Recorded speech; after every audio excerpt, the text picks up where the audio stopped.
Each of us has our own unique background and story of how we became a part of Chiefs Kingdom. Our reach is far and wide, with fans all over the world cheering on our Kansas City Chiefs. Everyone donning the red and gold has figuratively signed that mutual agreement and come together for one common purpose. For 76,000 of us at a time, to descend upon Arrowhead, man our stations, let out our loudest battle cry to the tune of 142.2 decibels, and make that stadium rock until our opponents beg for mercy. We are unrelenting in our pride for this city, these players, and this team. This is the show for the Allies, Arrowhead Allies.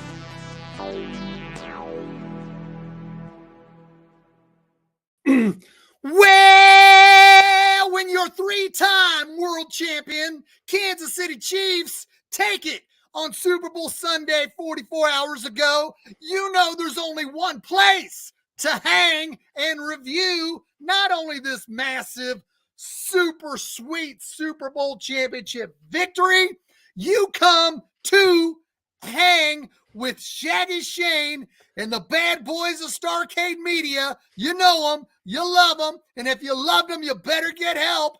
My man, Clint Schweitzer, my brother, Noah Groniger, we are here, and we are here to tell you what we think about your three-time world champion Kansas City Chiefs. Now, we know people might be saying, hold on, Shaggy, MJ Acosta Ruiz ain't having it on Total Access. She spent the last 2 minutes of Total Access Monday saying the Chiefs fans need to get over being critical of her being picking against the Chiefs, against the Bengals and the Eagles. Well, that's too bad, MJ Acosta. We're coming for you, because when you put it on the line, you put it on the line. We're here, and we're ready to bring it. Come on, baby. Join us. Arrowhead Allies, what you say, Brother Clint? I'll tell you this, gentlemen, it's with a tear in my eye that I say this is the greatest sports moment of my life. Because if you want to walk around in this world and say you're number one, there's only one title that says you're number one, and it's resting on the shelf behind my brother Noah Groniger right there in his podcast studio in Starcade Studios. What do you say, my friend, my mentor, my friend to yours, my friend to tears? Noah, what do you feel right now, my friend?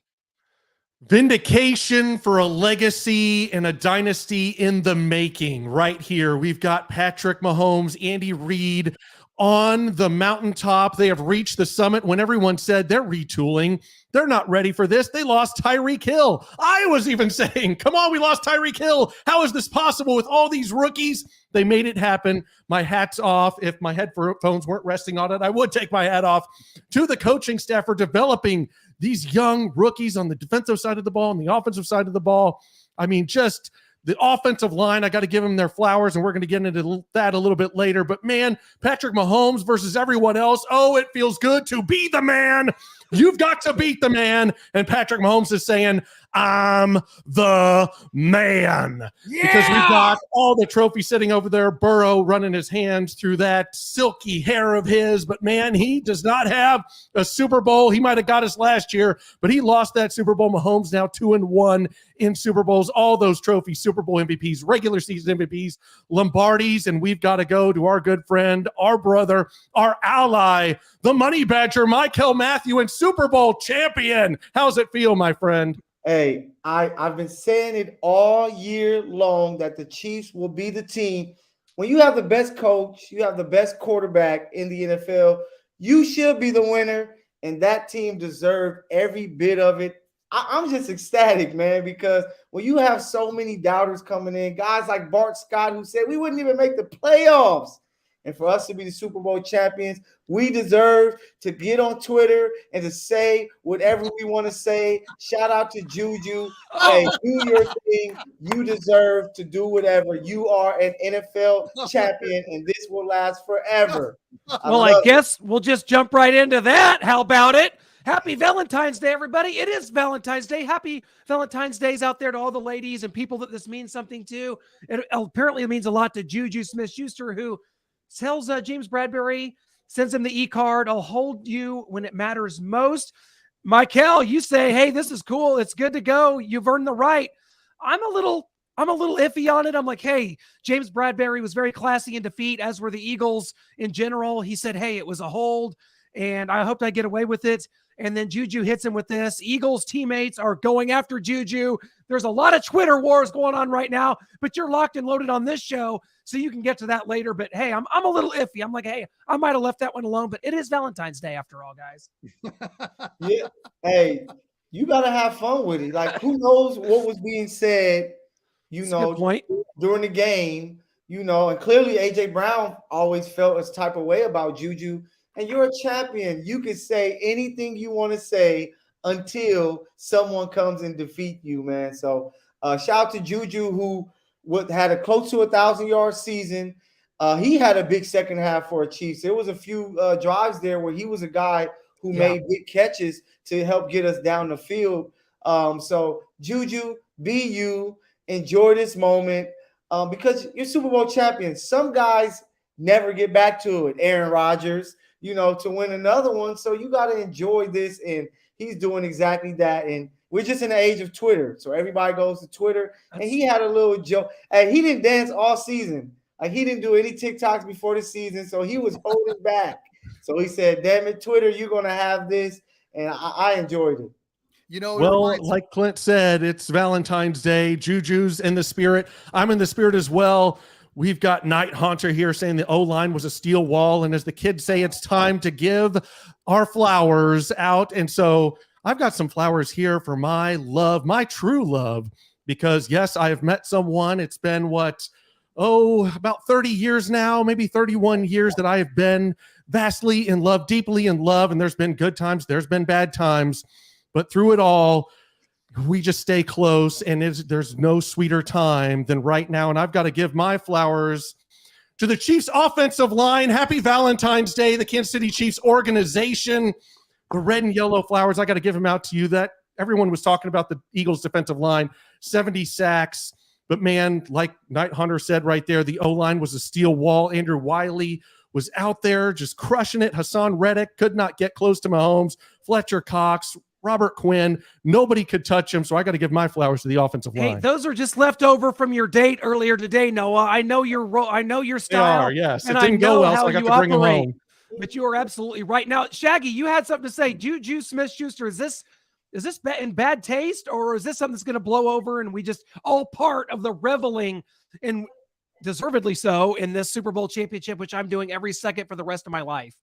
Twitter is like professional wrestling, and this is like professional wrestling when a good guy's starting to go bad, where everybody in the crowd goes, oh man, I liked him as a good guy. Now he's being kind of like a bad guy, and that's too bad. It sounds like he's starting to turn heel. Specifically to Juju Smith-Schuster, we knew that before we signed him to that one-year contract, because 2 years ago, before the Steelers played the Bengals on a Monday night, and we needed the bad Bengals team to upset the Steelers so we could jump ahead of them. Juju Smith-Schuster went out on the Bengals 50-yard line and did a TikTok video dancing around on the Bengals emblem. I'm 53, and I look at Twitter as a vessel of negativity, except for information I want to get for football and Kiss and other. It just seems like everybody wants to call each other out. Michael, you're what, 27, 28? No, I wish. I'm 33. Okay, so you look at you're around the NBA a lot. You are right there with the NBA. When you see this on Twitter, help us out, because we don't have an NBA team. When you look at this trash talk on Twitter, how do you relate to this? Should Chiefs Kingdom be upset about this Twitter war between, or this Juju stepping heel on this tweet? How do you look at it? How should Chiefs Kingdom look at it, Michael? I just think, like, if he would have did this before the Super Bowl, you like, come on, you don't want to give them no, clipboard material. You want to kind of like, stay status quo and keep it low key. But after you win, you have fun, because you're not going to be playing football anytime soon. So you don't go too crazy. You don't want him calling out everybody. But he just posted a little thing. It could have been blown over. But what made it worse was AJ Brown coming at him and just all of the Eagles because they did lose the game, so they have something to say. So it's just fun. I'm pretty sure everybody knows Juju. Like Juju is a Southern California guy. He went to Long Beach Poly. He went to USC. He's always been a fun guy. The Chiefs kind of said, hey, we don't want all that dancing this year. Just come out here and work. And he did his job. So if he wants to have a little fun, man, I'll take it.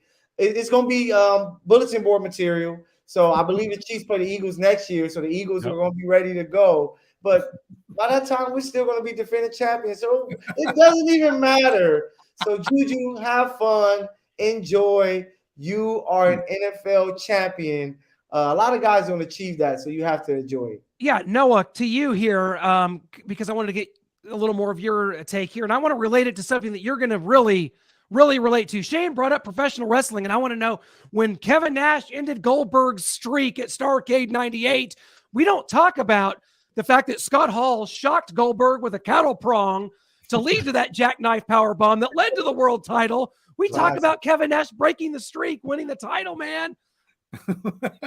Absolutely. And this is kind of the same thing here. I mean, I don't think anyone's going to be talking about this moving forward. I mean, like no one mentioned Scott Hall, though I remember that vividly because I was just happy that Scott Hall was back in wrestling. He was seen and taken down Goldberg, and finally we could get that pesky streak over. I was tired of Goldberg running through everyone. I'm not tired of the Chiefs running through everyone. Right. No. Man, like I said, this is just going to blow over here in a month. Maybe not for the Eagles, like Mike Hill said. We play them next year. Could be in the opening night, Thursday night game to kick off the season. The Super Bowl champ always gets that. So the Chiefs will be there. Who's it going to be? Will it be the Bengals, the Bills? Will it be the Eagles? Could it be the Dolphins? Who's it going to be? Who's going to be the other team to face the Chiefs when they drop that banner for their third Super Bowl championship? Yeah, guys, it's time to revel in the occasion. I think that's what everyone's been doing the last 44 hours. And it almost seems surreal as a Chiefs fan that this has happened. And you watch The Dark Knight, and Batman said it himself. You either die a hero or you live long enough to see yourself become the villain. And we are living that moment right now. And it is a glorious feeling. It is Hulk Hogan dropping the leg on the Macho Man Randy Savage. Whose side is he on? Oh my God. Yes. This is the world we live in now, guys. I never thought I'd live to see it. I thought someday I might see a Super Bowl, maybe one, and I would just have to live with that and live in that moment forever. But we're living in what you could almost refer to as a mini dynasty here. I know that's a word we don't like to bring up a lot because there's a lot of layers to that. But 2 Super Bowls in 4 years, Mahomes doing what he's done, 2 MVPs, 2 Super Bowl MVPs. Michael, this is something to be remembered forever.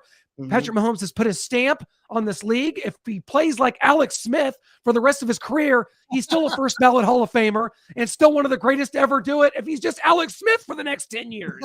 Please don't be, by the way. Yeah, he's special, man. It's kind of like the Patriots, when they had Tom Brady, and they're just like, they feel with that duo of Brady and Belichick, they always had a chance to win because they also had the refs and cameras on their side as well. But with Patrick Mahomes and Andy Reid, like, you're always going to have a chance. No matter, we already saw, you lose Tyreek Hill, you still win. Kelsey is aging, and at some point, Pat won't have Travis Kelsey. But with Andy Reid creating the offense and making things happen, Andy Reid made it, 4 straight times with the Eagles, hosting the NFC Championship game, and now 5 times, winning the division, and then being in the AFC Championship game with the Chiefs. Like, he is that guy. Like, he is that guy as a head coach. Yeah. He is that guy as an offensive mind. And the Chiefs are going to have to be reckoned with for the next 10 to 15 years, as long as Patrick Mahomes is healthy and Andy Reid is running the show. So, man, I think they are a dynasty. Especially in today, how free agency really works and how the game is played. Like, they are the blueprint that everybody is trying to follow. And, it's our time to give them their love and praise and say that they are a dynasty team and they just got to keep it going. Yeah, and I want to go to some of the comments here. We got Dakota Wolf coming in. Do you think the last flag was a good call, or do you think it was not a hold on Juju and a bad call? At first, I was kind of with Greg Olson from the angles they were showing. I was like, that's not a hold. And then Mike Pereira chimed in. They showed the right hand grabbing and pulling the jersey away, although Skip still can't see it. I don't know how. I think he's choosing not to see it, but that was a tug on the jersey. And so I think it was a good call. No matter what time of the game, you got to call call it a penalty if it's a penalty. And they missed one earlier in the game. Bradbury on Juju again on a third down, where Bradbury grabbed Juju's left arm and it kind of spun behind his back and he couldn't reach out for it. So I think it was definitely a good call. I want to expand on this. Please give me the floor. Yes. The 2000, let's go and hear me out. 2018 NFC Championship game. We know what happened with the Saints. They're trying to drive for a game-winning score. They throw the pass, obvious pass interference. The ref knew right then, I don't want to make a difference in this game, and he was chastised. And you know what? The world saw it. The world saw it, and they knew it was bogus. That ref should have made a call. Now, let's go 3 hours from that non-call. Tom Brady throws an interception, which was batted out of the hands of Gronkowski to Charvarius Ward.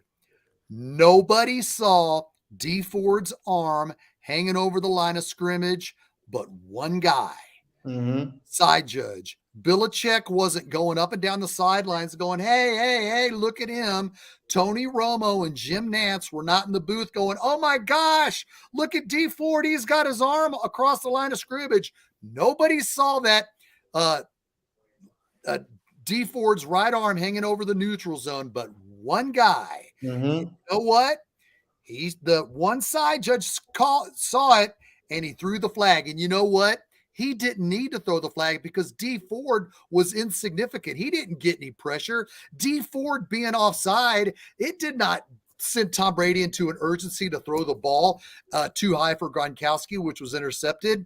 It was one man. The side judge saw his arm offsides and threw the flag. Did it make the difference? Yes, it kept the Chiefs out of the Super Bowl. Did he need to make the call? Well, D Ford's arm was across the neutral zone. It was across the line. It was a foul. And you know what we all said in Chiefs Kingdom? Dang it, D Ford. Why were you offside? Right. We didn't blame the refs. That's the point I kind of also wanted to make. Eagles fans were blaming the refs instead of Bradbury. We blamed D Ford. We didn't say refs. We ran D Ford out of town. Yeah, we didn't say, you know what, in the grand scheme of things, why did you make that call? But if you look at it in totality from in the 2018 NFC Championship game, when that ref said, I'm not going to be the difference in this game, and he didn't throw the flag, to where one side judge saw D Ford's arm in the neutral zone hanging over the line, he threw that flag and he made that call. He made that call. You know why? Because he was offsides. Now let's go to Sunday. The side judge is standing there. He sees Bradbury tug Juju's jersey and pull him. He made the call. So you can sit here and ponder, wait, you can't make that call. I mean, not the Chiefs fans, but some may say you can't make that call in this game. You can't do that. Why? It had to be called. It had to be called. Just like when D Ford's arm was offsides. Did it suck? Yeah, it sucked. I wanted Eric Berry and Justin Houston to go to the Super Bowl. That meant a lot. I was at that game. I was cheering. But the side judge made the right call in the 2018 AFC Championship game, as well as the Super Bowl last Sunday. In the NFC Championship game, that ref didn't make a call. And you know what? That was wrong because the entire world saw it. What you think, Clint? Yeah, and we talked to Fox rules expert Dean Blandito at the Super Bowl, who promised Chiefs fans it's going to be okay, right?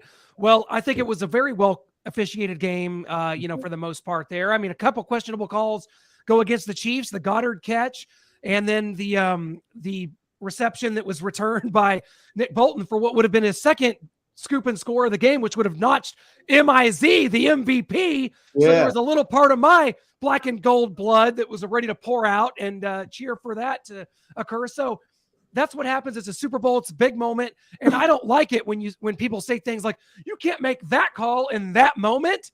What does that say? What kind of precedent is that you can't make an important call in an important moment? You just have to let it go and let whatever happens happen. I mean, I don't even understand that argument, Noah. Why can you say that? Yeah, I know. I mean, the Lakers, to go to Michael there, Jason Tatum fouled LeBron late in the game and there was no call. Hey, maybe it's the timing of the game. I don't want to decide it. And LeBron and everyone across the NBA were beside themselves that blatant of a foul was not called, right? Yeah, and you just have you have to make the call. Like, of course, it's always tough when the whistle is blown late in the game because sometimes that whistle can lead to a team having an advantage. But if it's a penalty, it's a penalty. And he did not only held him once, he held him twice within that route because he was going to be cooked for that whip route to where Mahomes was going to get it out quick and he was going to get some yak yards, but it had to become a whole different route because he was held. So Mahomes had to keep it a little longer and throw it up to give Juju a chance. So you hate to see it, but when it's a penalty, it is a penalty and the whistle has to be blown. That's why here in LA, even though it's a regular season game for the Lakers, it's like, damn it, LeBron was fouled. We need those free throws, you know. And Harrison Butker still had a chance to miss a field goal. You know, he missed earlier in the game, so he still had to line up and knock down a kick. So the Chiefs just drove the entire game. Right. And that Second penalty half needed to be called because it was clearly a penalty. How bad would have Chiefs fans would have felt if Butker gets a field goal kick, he misses because it's longer and the Eagles go down and kick a field goal? The Chiefs fans would have been upset and everybody would have went to that call saying, why didn't they blow the whistle on this hold? So it was a good call. It was a call that they would have made in the first, second, third. So you have to make it in the fourth quarter. And, you know, it sucks that Bradbury was in that position, but he even said it. Like, yeah, I thought I could get away with it, but sometimes you can, sometimes you can't. And it was a tough time for that whistle to be called for the Eagles. Yeah, and I mean, as Mitch said best, I mean, we've got the doubters, the disrespecters, the ones that dislike us. And so I think we need to go back all the way to 2017, 2018, and before this season to see how many doubters we've had along the way. My gosh, you got a quarterback. I'm amazed at what goes on with Alex Smith getting ousted in San Fran by Colin Kaepernick and now ousted by Pat Mahomes, a guy who has done nothing. Now, could you imagine? And you know, listen, he's going to struggle. Pat Mahomes did not play his rookie year, barely at all. There is no chance on God's green earth he comes in next year and lights it up. He is going to struggle, and there's something amazing to me about the fact that you have a Chief team that can win now, that you're going to go now to a young quarterback. Let's go to Mahomes with Kansas City. Now, why you trade up to get him to wait on him? Like, if he's that good, you went over Deshaun Watson. You traded up, but I still got to wait on the cookies. The cookies ain't ready yet. I don't believe in the system, the passing system that they have in the Big 12. Guys have not been successful with that transition to the NFL. Yep. So Patrick Mahomes, I don't like it. I do not like this pick. I mean, it's 2 years away. 2 years away, and you paid him $5-6 million a year for 2 years away. And you're that close, and you can certainly fill holes to put you over the top. Why are you drafting a quarterback? Why are you trading up to draft a quarterback that doesn't just have bad footwork, has no footwork? Well, this is a repeat statement that I've said, but I said that I don't believe that the Chiefs are going to make the playoffs. I said it to McCole Harmon. Listen, you can't be one-sided. Within their division, they're the only team that is front-loaded on the offensive side of the ball. Every team has closed the gap. You look at the discrepancy in quarterbacks. You can't say Russell Wilson's that far from Patrick Mahomes. You can't say Justin Herbert's that far. But when you look at comparing the defenses, the other defenses in this league is miles ahead of the Kansas City Chiefs. It's more than just about the quarterback. I think the Chiefs defense, they have to go up against some formidable offenses in their division this year. I mean, they have by far and away the most challenging schedule in the NFL this season. And some teams just don't make it. And we could be having a graphic in March next year of Chiefs losing games by 7 games by 5 collective points or something ridiculous like that, 7 points. Like that could really happen to them, and that's okay. And that just might be the reason why they're not making the playoffs. Their division is impossible. And it just so happens that I think this might go down for the Kansas City Chiefs. We told him to stick it. So we told him to stick it. Super Bowl 57 champions, take all that doubt and shove it you know where. Wait, I'm not a mathematician, but I don't think you can lose 7 games by 5 points combined, right? I don't know. I'll add that up real quick. See, the issue with everybody making these terrible predictions when it came to the Chiefs, first of all, they underestimated the talent of Patrick Mahomes. If you looked at those Texas Tech roster, the fact he was able to win so many games in the Big 12 was amazing because he was just that special of a guy. And the thing that people didn't talk about before this game, the Super Bowl game, and what they always overlook, the Chiefs coaching is so underrated. Like, they literally have the best offensive guy in the league, with Eric Bieniemy also helping him out. Now you have a former head coach who took a team to the playoffs, and Matt Nagy there. And then that dude Spags, like, he has won some Super Bowls. Like, his defenses always find a way to make it happen and get hot. And people just seem to just forget that. Like, they just like, oh man, like the coaches are just going to forget how to coach and all of that. Like, forget the talent. You know, the Chiefs are always going to get talent. Shout out to Brett Veach, who always does a hell of a job. But that coaching is what gives you an edge. You know, Belichick, why do we always give him praise and love? Because coaching matters. And it matters every year for the Chiefs. That's why they always smack the Chargers. They smack the Broncos and Raiders, because their coaching is just clearly better. And then you have a quarterback who showed everybody he is the second coming of the GOAT. And that's why the Chiefs are going to have to be reckoned with. All these years of tears and dealing with the pain of losing late season games with Alex Smith, Brody Croyle, Damian Hewer, Trent Green. It is time for the NFL to pay. And his name is Patrick Mahomes, and his name is Andy Reid, who's going to give people problems for the next 10 years. Heck yeah. Well, guys, I'll tell you this. You know, we talked about some of the teams. We looked at this, heard that the division's impossible, right? Well, good news for the Raiders, for the Broncos, for the Chargers. If there's any fans of them here in the stream, we want to say hello and welcome. Your day is coming. Your time is coming up, because it's almost springtime, which means it's time to start predicting Chargers 2023 AFC West champs. It's time to start predicting Russell Wilson and Sean Payton, a match made in heaven. They're going straight to the top. Your time's on the way. It's what I always said about Nebraska football, Notre Dame, Tennessee. Those programs live for the spring, when 80,000 people fill their stadiums on a random weekend in April to proclaim them the next big thing. The same goes for the rest of the American Football Conference, specifically the Raiders, Chargers, and Broncos, when all you're really going to be doing is kissing Noah's ring finger. And the crazy part is, this was a retooling season for the Chiefs. You know, now they're going to go in with a little bit of cap space to make some moves. We have 11 to 13 draft picks.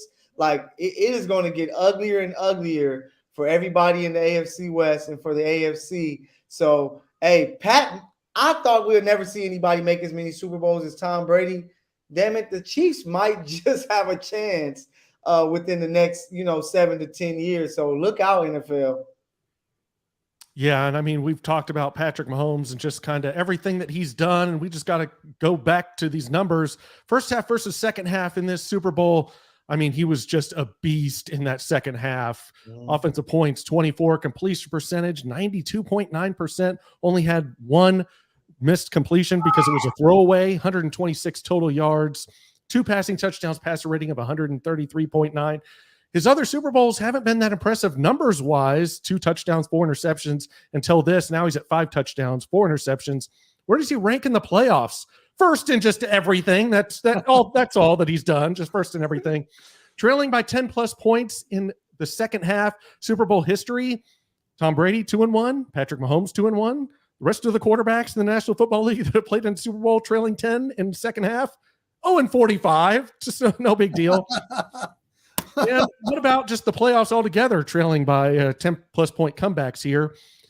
Tom Brady has 6. Mahomes already has 4 and only 14 starts. John Elway, 3. Russell Wilson, 3. And I don't know if Russell Wilson's ever going to make the playoffs again to get back, try and tie Mahomes there. I don't think that's going to happen. He might make it next year. 9-8. No, Michael, you tried to say the Raiders were going to make it. Now the Broncos. I'm not going to let you do it. Trailing by 10-plus in a career. My God, this man's almost at 60%, and the next Tom Brady at 38 and Joe Montana at 37. If anybody's an alien, it's not Mr. January, Josh Allen. It is one Patrick LaVon Mahomes. Shane will. We've got Mahomes versus Brady here. Career comparison so far, 5 seasons. Every single season, 100% of the time, he's been in the conference championship game at home. 60% of the years in the Super Bowl, 60% he has won. And years as a champion, 40%. I mean, the numbers are just astronomical. He's ahead of the curve where Tom Brady was at this point. So we just got to keep it going. Shane, I've got to tell you this. every single thing that the Chiefs have done in this era, in this 5-year run, has gone against the grain, has bucked the trends, has gone against every stat known to man. Guys, Patrick Mahomes in 2019 playoffs is the first Big 12 quarterback to ever win a playoff game. It had never happened before. The previous 9 MVPs that played in the Super Bowl lost. The previous 8 teams that won the damn coin toss lost the Super Bowl. All the Chiefs have done over the last 5 years is buck the trends, go against and I think that's why they get so much hate. You got guys that are stuck, that are dinosaurs out there, the Herm Edwards of the world, that can't fathom, Skip Bayless, that can't fathom that you could win with this type of quarterback, with this type of offense, with this freak show video game that the Chiefs are, and people rebel against it. It's not your typical Tom Brady, Ben Roethlisberger sitting back in the pocket, going through the reads and making the right decisions. This is the new age. This is the new world order in the National Football League, and it's right here in Kansas City. It's unorthodox. The Chiefs have, like I said, Shane, bucked every trend. Defensive rankings, you want to look at Tom Brady's defenses, how many times he won a Super Bowl with a top 10 defense. The Chiefs have never done it, and they've got 2 Super Bowls in the last 4 years, damn it. You know what?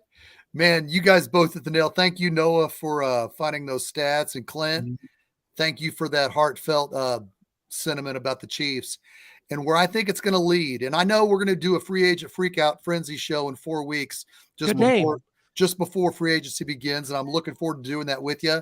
But what I think is going to happen, what they're going to talk about doing because of all the success that Clint just alluded to, I would not be shocked if when they go to they call it the coaches meeting or the spring meetings where all the NFL coaches go to and the GMs and the owners, don't be surprised. Because last year when they went to these meetings, they said, hey, that Josh Allen and Patrick Mahomes game didn't end like we want to. What do you think about this new rule? Then Clark Hunt was like, yeah, I tried to implement it 3 years ago and you guys laughed at me. But no, I think what they're going to implement, here's my point, what they're going to try to implement when they go to this coaches meeting in Florida in 3 weeks, they're going to try to implement NFC and AFC championship games being played on a neutral site because of the success of the Kansas City Chiefs. We're going against the grain, as Clint alluded to. We're seeing things that aren't supposed to happen, as Clint alluded to. We're seeing things in the stats that Noah brought up that isn't going to be successful. The NFL knows, or they think they know, man, we can't keep having these AFC championship games in Kansas City. It's not going to be fair. Patrick Mahomes is only 27. So don't be shocked when the owners meeting takes place in 3 weeks down in Florida. They sit down and they start talking seriously about having the NFC and the AFC championship conference games at a neutral site. You heard it here first. What do you think, Michael? Yeah, I think it's going to be discussed. They didn't have the opportunity to see it. They were hoping to get the Chiefs bill so they can see how it works and see how much money they would have been able to make. So the NFL could say, maybe this might be something we need to keep going. But I believe it's going to be something that will be discussed. But you can't deny greatness.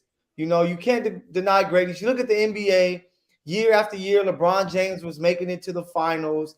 There was nothing that you can do. You just had to have better teams beat him, which some of the teams were able to do. But you just have greatness with Patrick Mahomes. All you can do is hope that some team can take care of business and outplay the Chiefs, which the Bengals were able to do last year, and Tom Brady and the Buccaneers were able to do the year before. But you just can't deny greatness. I'm pretty sure in the 80s when it came to the Niners always winning, like people had problems with it. They're going to make some tweaks here and there to try to make it easier for everybody. But this is the era of Patrick Mahomes. The games are meant for him. The reason why he can come back from 10 points so many times, because football is played so fast. Like, teams aren't really out there to let's tote the ball and dominate these guys that way, have some big uglies up front and truly keep this guy off the field. People do want to pass and do the jet sweeps and all of these things, which can lead to some 3 and outs and to some shorter drives, which is going to give a guy like Patrick Mahomes all the time that he needs to make a comeback. And then once again, Spags is a key to make sure that the defense always makes the right adjustments to make whatever plays they need to. And then, Andy and his offense take over. You just got to deal with Patrick Mahomes, and guys got to hope to beat him. Amen. Yeah, I love that. And we're getting a lot of comments coming in here, guys. I'm with Frank Weeks. He says, just keep it in KC. Let's just. Yeah, I love that. KC's there. No, let's just put the exchange in Kansas City every it year. sure Let's would do never that. be in Buffalo or Cincinnati or anywhere else. I guess just in Kansas City, I guess. So permanently. Yeah, and we're also getting more requests for me to eat a healthy diet of crow all the way till the start of you training ate camp. the rest of that one. You already ate it. I do. I think I still have some here, but I don't know if I need to necessarily be eating it because I've still got a little bit. I know we're celebrating here, and I hate to do this, but it's just in my nature. I can't help it. I'm so sorry. I've got a little bit of a problem with Sky Moore. Apparently, he was lined up wrong on the play where he caught the touchdown. Mahomes had to motion him over, and Clint and I were obviously at Super Bowl Radio Row. We got to talk to some of the players. I asked Sky Moore what I thought was him not getting the play and not knowing what he's doing when Mecole Hardman got injured. He was throwing his hand up before that play to Pat, like, hey, what am I doing? So I asked about that, and apparently he didn't know that play either. So maybe Sky needs to get in the playbook a little more. Let's go to the videotape. So I'm not lying here. You know I'm not lying.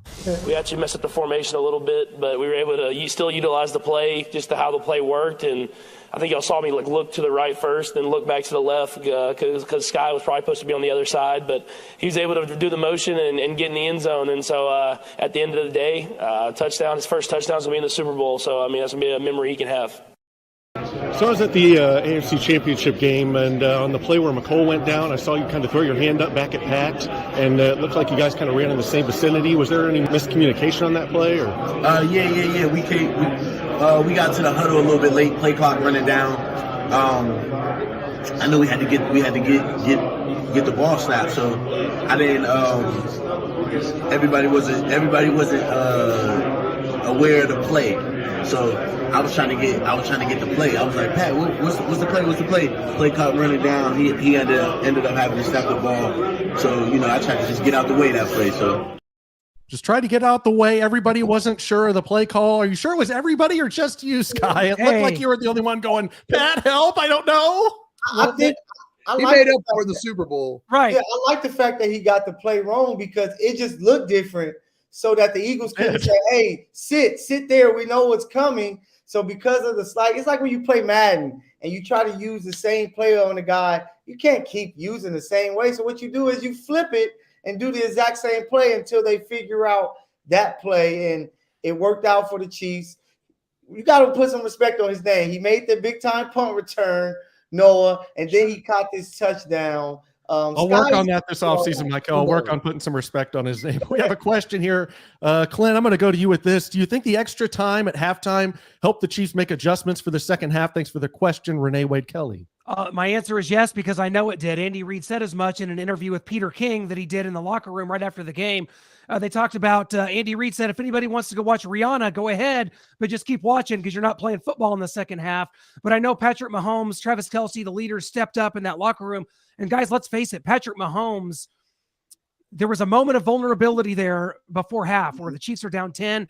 His head was on the trainer's shoulders, and it looked like this is not it. This isn't going to happen. My ankle's smashed. It's re-injured. We're down 10. We can't control the time of possession. The Eagles are just controlling this game.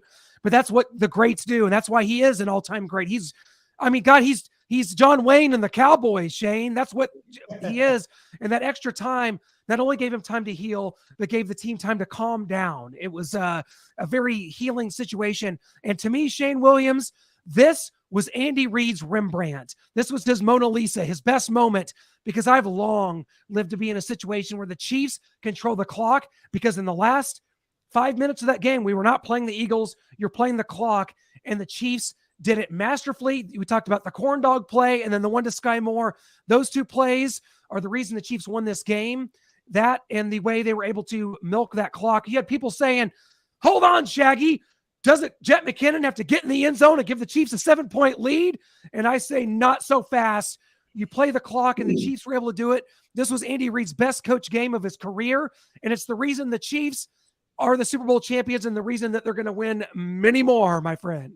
Amen, Clint. You nailed it when you came to me with this point saying Rihanna was singing.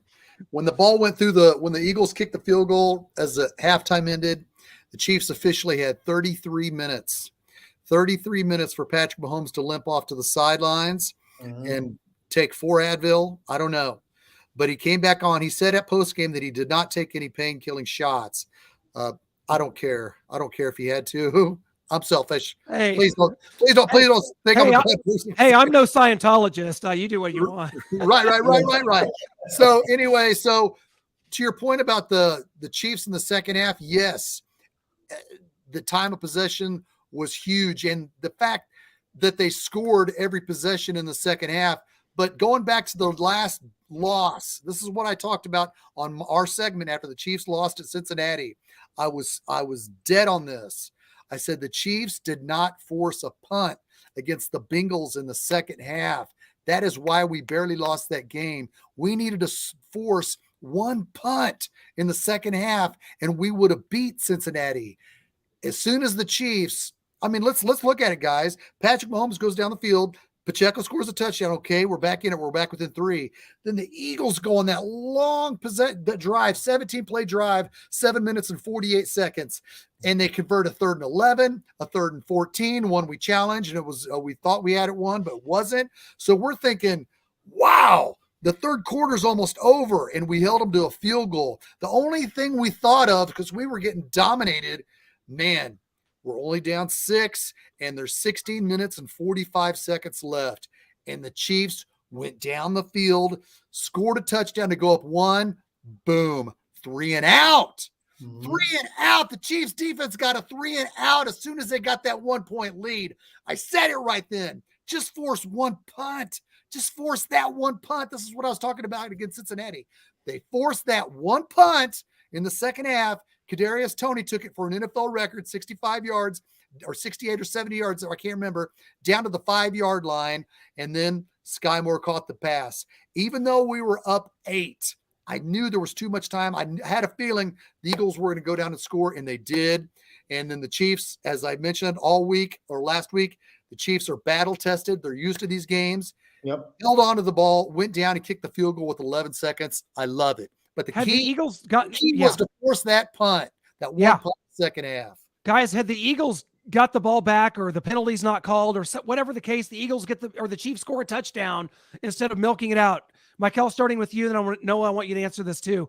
Do the Philadelphia Eagles march down the field, and if they score, are they going for 2 to win that game? Nick Sirianni, they're doing it, aren't they? No, I think they possibly can tie the game. I don't know, because the defensive line would have been able to kind of put their ears back. I just mean if they scored, were they going for 2 to win it? If they came back and scored. If McKinnon goes in and they score 7 and the Eagles go down, you have to go for 2. You don't want to go to overtime and the Chiefs somehow win the toss and Patrick Mahomes drives down and score. Now all the pressure is on you to do it twice.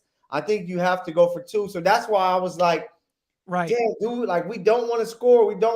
So McKinnon made a great, smart IQ play, because he said, we just going to, take this clock down and kick this easy field goal and leave them with 8 seconds and the game is over. So it was just a great play by McKinnon to think that way, because some guys would have said, man, this is my moment. I'm about to get the game-winning touchdown. Let me dive, do a flip in the end zone, do a dance, he was smart enough to say, we don't need that. Let's run this clock. Let's not even give them a chance to make any lucky pass down the field that, A.J. Brown can go up and catch, or Devonta Smith makes a one-handed catch. So the Chiefs just came out ready. Like they look like a team that's been there before. They knew, they didn't go into the half like, hey, we're down 10, we're in trouble. They were really calm, like, hey, coming out, let's just go down here and get this first touchdown and it's game on. And they did exactly that. So the Chiefs they just look like the team that we've been here before. We were ready to do this, and they did it. Yeah, the Eagles were definitely going for 2, and they were probably definitely getting it there. That too. With the way they were running the ball, and they're able to push from behind. But I just got to give it up to Jerick McKinnon there. We had a comment earlier about, I don't know about Tyreek, but I will say that I will put every red cent that I have ever made in my entire life that McCole would have scored that touchdown and not gone, unless specifically told before leaving the huddle that you go down. When you get this ball, you go down. If not told, he would have scored. I would have put every cent I ever made on that. But Think about the Chiefs winning this game with clock management. Why was Andy Reid let go? What did Eagles fans hate about Andy Reid and wanted him out the door, pushed him out the door? Because they hated his clock management. He doesn't know how to manage a game, especially when it comes close to the end of the game. And the Chiefs win Super Bowl 57 against his former team, the Eagles, with perfect clock management. I love that storyline. Definitely. That was perfect. I'm thrilled. It worked out. Andy Reid, I don't know if you want to say exercised a lot of demons, but he exercised some, and that was a knock on him, was clock management. We heard it in 2018 when Patrick Mahomes was passing for 50 touchdowns and 5,000 yards and 12 interceptions. We heard so many times, because Bob Sutton's defense was so bad, was, man, we just scored too quick. And the overtime loss to New England, man, we scored too quick. It was like, what? Patrick Mahomes is going to chuck it 80 yards to Tyreek Hill. What's he supposed to stop? Because we were down 7. We needed to score. But we heard it so many times, we're scoring too fast. But in this specific game, Jerick McKinnon almost gets the game ball for doing the right thing, because he ran from the 10 and he stopped at the 1. Give him his flowers. He teased. Yes, those flowers definitely go to Jerick McKinnon. Amen, Noah. Yep.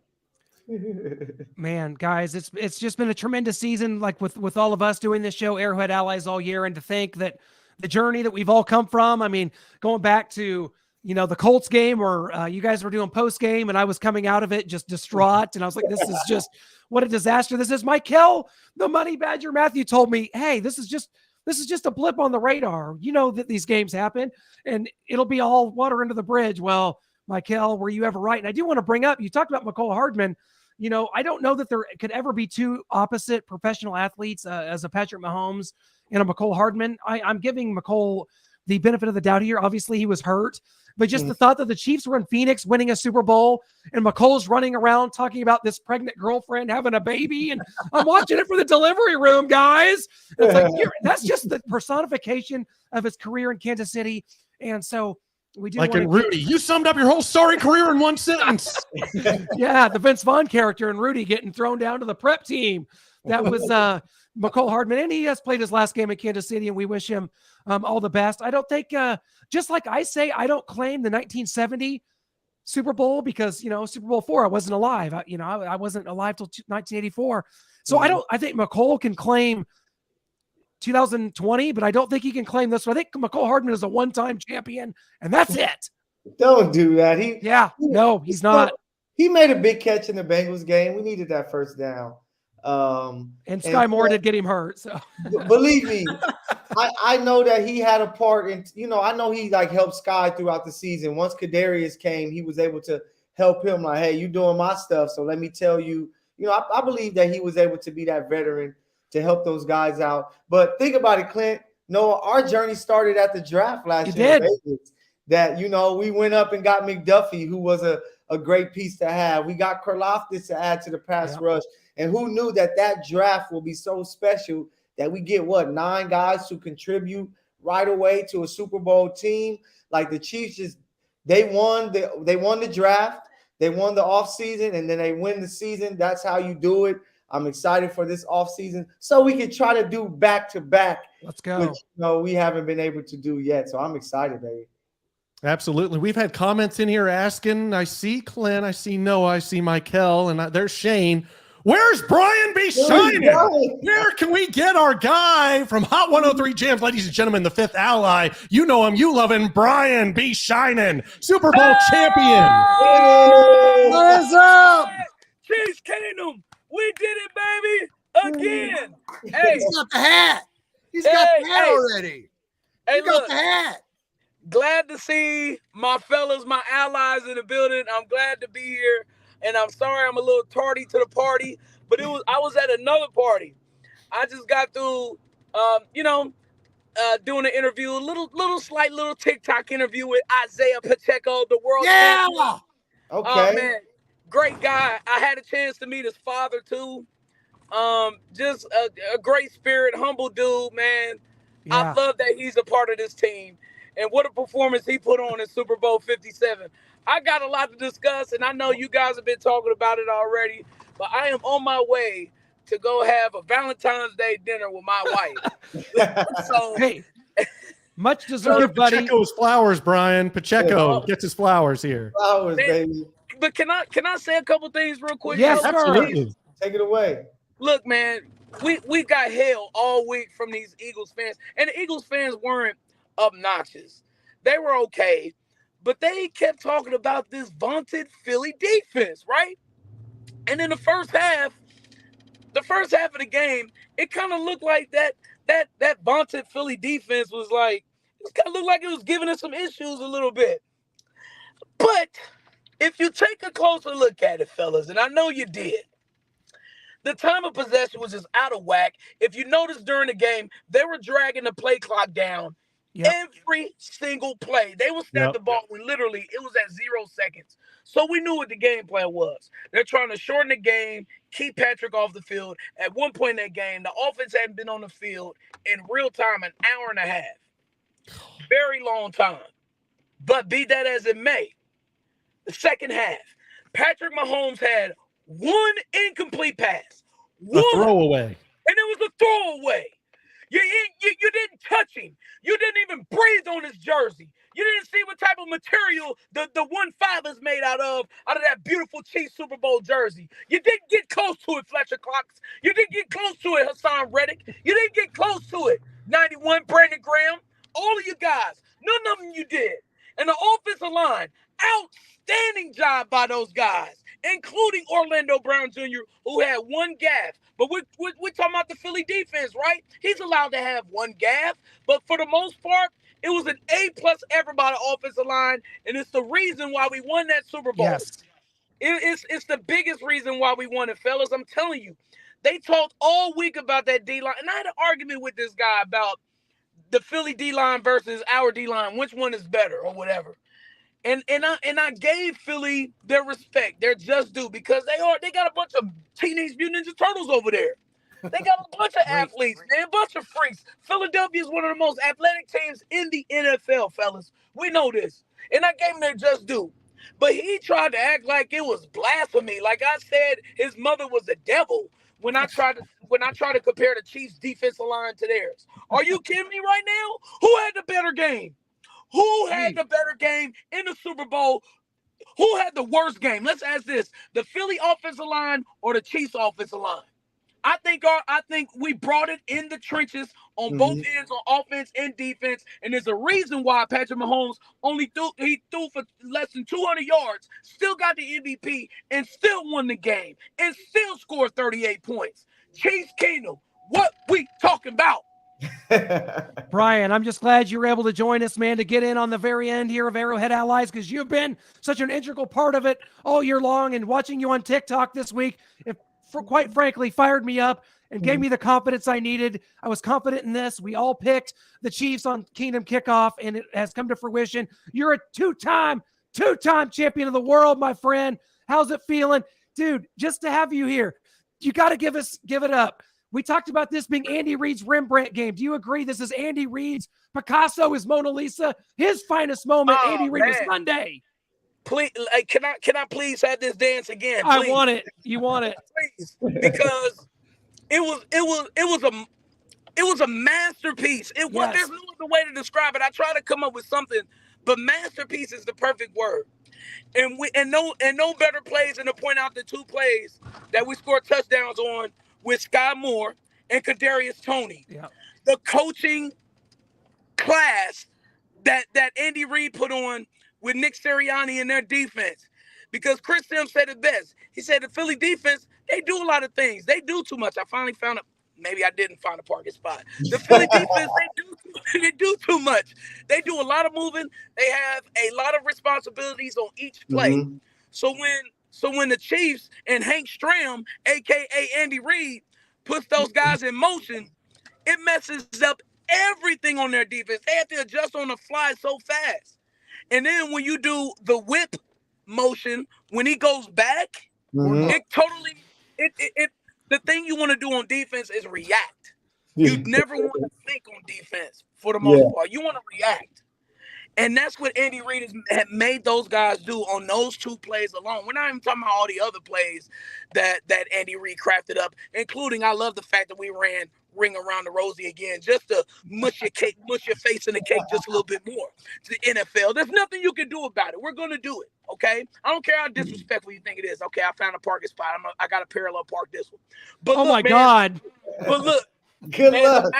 the master class that Andy Reid put on, and Steve Spagnuolo, and Spags, he put one on too, for the most part. Because those guys were supposed to get eaten up by Jalen Hurts. And Jalen Hurts had a great game. Don't make no mistake about it. He had a great game as I parallel park. I'm getting there. I'm on the plaza, so you know how tight it is. But man, Andy Reid it was superb. The way that he was able to set up the O-line with the blocking. There was a couple of plays on defense too with Spags, going back to Spags, where the D-line was squeezed down. Like the ends were squeezed. And Jalen Hurts and those guys, they didn't have a hole to pick to run through. So they had to run on the outside, which made it so easy for Willie Gay and Nick Bolton. Yes. And Willie Gay and Nick Bolton deserved their flowers too. And I'll just end it on that. I'll let you all eat off that because Willie Gay was on Jalen Hurts' ass the entire night. Well, before you go, Brian, I just got to do this because we started the season in Arizona with this, and we're ending the season in Arizona with this as champions. Chiefs are good. We might have to adjust the sign to say Chiefs are great, but my friend, it feels so good starting in Arizona, ending, and we are Super Bowl 57 champions. Dude, thanks for stopping in and enjoy tonight, my friend. Thank you, my brothers. Hey, appreciate y'all. Love. And tomorrow, it is time to party. I got a bottle of champagne that I bought for the 2019 Super Bowl that I will be popping on TikTok tomorrow at Brian B. Shining on TikTok, by the way. Live at the parade. Kansas City, it's party time, Chiefs Kingdom. Go Chiefs! Let's do it. Thank you, sir. Super Bowl champs. I'll let everybody. I'm going to tell you one thing, Tom Hood, and those that keep trying to bring me down and try to tell me that there's 3 championships. They're trying to bring you up. You're saying 2-time champion. They're like, listen, no, you're a 3-time champion. Listen, Tom Hood. Listen, everyone that comes in here trying to think they got one over on me. The Chiefs have 3. Yeah, you know what? I'm well aware of that. I had ESPN. I watched Steve Sable on NFL Films my whole damn life, Tom Hood. But guess what? I wasn't alive in 1970. I'm a 2-time world champion. So is Brian B. So is Michael Matthews. So is Noah Groninger. Shane? I started the show saying we're 3-time world champions. So maybe Tom just joined late. No, I just because you know we are, but you were born in 1970. I was 1 week away from turning 2 months old when the Chiefs won Super Bowl 4. So technically, I just don't remember. So you know, you see what I'm saying? Like if you weren't alive for the championship, you didn't win the but the Chiefs have three. And someone did point it out, Chiefs 3, Broncos 3, Raiders 3, Chargers 0, although they've won a lot of preseason titles. Don't know if that counts in any of this or what. Tom was probably judging from our hairlines that we were born back then. So that's our true. fault. We love you. We love you, Mr. Hood. I'm just. We love you, Tom. Tom Hood's good people. Thank you, Tom. He is. Absolutely. He's been here all season long with us. We love Tom. Yeah, I get a little hyperbolic there when something goes against me there. I gotta bring it up. 1966 there for that guy. 3 for me. The great. See, this guy gets it. 3 for my dad's got 3 guys. My dad was in high school in 1970, and he was a Chiefs fan. He's got 3 of them. I wasn't alive for all the Lakers championships. We count all of them, so we will take 3. Okay, there you go. Well, guys, we went to this earlier in the season. I kind of want to bring it back. What would you consider success at the end of the Mahomes era? I think most of us went with 3 Super Bowls. We're at 2 right now. So, Shane, I'll start with you. What would you consider a success at the end of the Mahomes era? We asked it earlier. I think we all went with 3. Has it changed? I said the day that Patrick Mahomes was drafted, my daughter's got it on video. I got it on my YouTube. I said that Patrick Mahomes on April 27th, 2017. I said, Patrick Mahomes is going to take us to so many Super Bowls. We're going to be sick of it. When I look at what I said 5.5 years ago, I'm glad I said it because I believed it.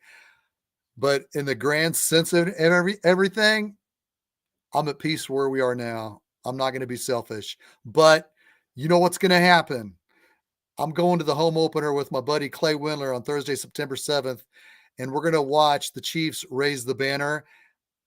We're going to be living and dying with every freaking play. Exactly. And we're going to be hoping for another Super Bowl. We're going to be here, Arrowhead Allies. If you guys have me back next year, I hope to come back. Absolutely. No, you're fired. Okay. Oh, no way. We love you, Shane. So you know what we're going to be here. We're going to be mathematically looking at everything. Okay, Yeah. Who has to win? Who has to lose for us to get this home field advantage, which is played in Canada? Let's hope not. So Munich.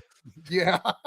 Yeah. But yes, I want more Super Bowls, no doubt about it. But right now, at this very moment, I'm at peace and very, very thankful. What do you think, Michael? I say 3 or 4. I say 3 or 4. Just you get 2 so early. Say if we get 12 years of this duo together, I say that if you can get another 1 or 2, that it will be like, okay, and that means that you may play in another Super Bowl more. You may win 3 or 4 and play in, like 7 total, which will be great. But I just think by the end of it, we're going to be looking at Patrick Mahomes as the greatest quarterback ever, and Andy Reid is going to be right there in that argument as possibly the greatest coach ever, competing with Belichick and Bill Walsh and guys like that. So 3 or Romeo 4. Cornell. Yeah.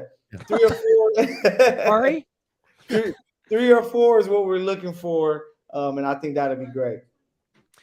Yeah, I want Mahomes to be better than Tom Brady. At the end of this, for the Chiefs' legacy, I want us to be able to say we had the best quarterback in NFL history. I want that to be widely considered, not this debate, this Jordan LeBron thing. I just want the stamp on it before LeBron was there. It's Jordan. He's the greatest. The Bulls have that. They had the greatest player. They had the greatest kind of championship run there.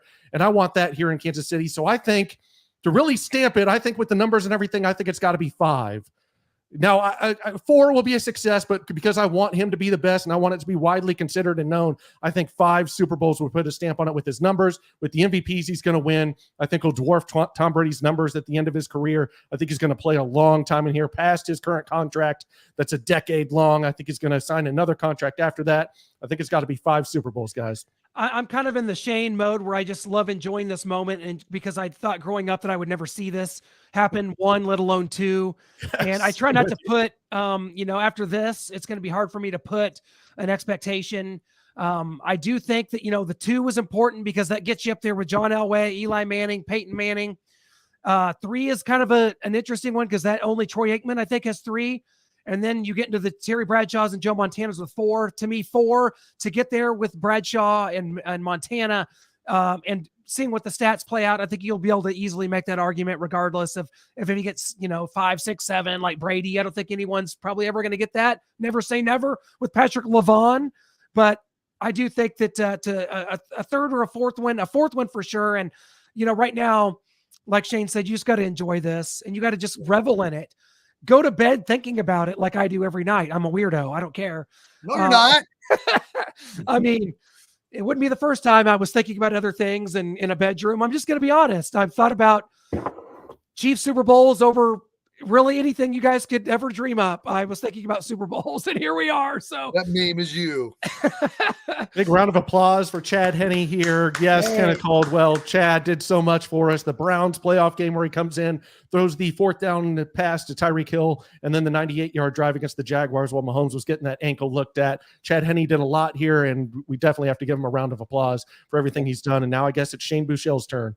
how about one for Kadarius Toney, who's a real football player? We did not have that in McCole Hardman, but we just got one from the Giants who is an electric start and stop, high-level NFL athlete that is going to be a huge for this franchise going forward. It's Valentine's Day. Where is the love, man? Let's show love to all our We're teams. showing love to Kadarius Toney. Yeah. Here's your flowers, Kadarius. Thanks for the 65-yard punt your guy return. McCall You were surrounded was by 6 Eagles, and there was no way out.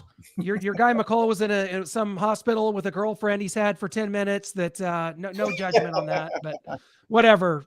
McCall, enjoy it. You were tweeting about it. I guess I'll concede it. Tom Hood won't give it up. So 3 Super Bowls it is. I was -14, but God, I'll never forget Otis Taylor running up that sideline. I'll never forget 65 toss power trap. How about it, boys? The black and white TV with the Justin Rabbit ears. Man, 1970, what a great year for music. Black Sabbath, Led Zeppelin, 2 great albums there. I guess I was alive then, Shane. I guess I'll just live it. You've researched that time period, so then it feels like you were a part of it. So you get the 3rd Super Bowl. Well, Guys, moving forward with Arrowhead Allies, what's our next show in 4 weeks? The Free Agent Freakout Frenzy. Is that You've already named it, so I think that has to be it. Well, I gotta patent that name, Shane, or you could take that and make millions, buddy. It is the free agent freakout frenzy. That's going to be it coming up here. 4 weeks today. Yeah, when the official league season kicks off, absolutely. March 15th. That's a month from tomorrow. Since there's only 28 days in February, I think check this out. I think I'm right. I'm 98% right. 4 weeks from today, Tuesday, March 14th. Look that up. Free agency begins Wednesday, March 15th. So if we do our next show in 4 weeks for a free agent freakout frenzy, it'll be 4 weeks from today. So allies, let's all get together then. What do you say, Clint? Yeah, I say absolutely. Appreciate each and every one of you guys. I appreciate everybody that's been on the show, on the streams, asking questions, being involved all year. It's been tremendous. And guys, we just got to take this moment to enjoy us. For Brian's off on his Valentine's date. Thanks for jumping in, buddy. And you're a part of this too. Just a nice little group hug to say Super Bowl champions. And, Andy Reid likes to awkwardly do this after the Chiefs make it to Super Bowl or win it. He's got to, he doesn't quite have that like big time, like Travis Kelce, professional wrestler, larger than life mentality, but he does give us one of those, how about those, cheese. Thank you so much, guys. Super Bowl champions. World champions. Live it. World Love champions. it. See you in 4 weeks. Free agent freak out frenzy. Go Chiefs.